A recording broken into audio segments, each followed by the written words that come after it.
C Joseph Vijay எனும் நான்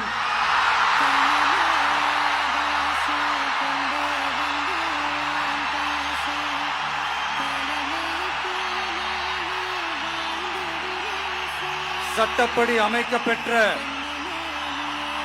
இந்திய அரசியல் அமைப்பின்பால் உண்மையான நம்பிக்கையும் மாறா பற்றும் கொண்டிருப்பேன் என்றும் இந்திய நாட்டின்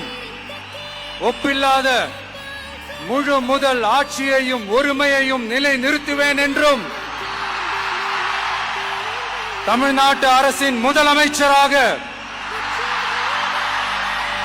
உண்மையாகவும் உளச்சான்றின்படியும் என் கடமைகளை நிறைவேற்றுவேன் என்றும் அரசியல் அமைப்பிற்கும் சட்டத்திற்கும் இணங்க அச்சமும் ஒருதலை சார்பும் இன்றி விருப்பு வெறுப்பை விலக்கி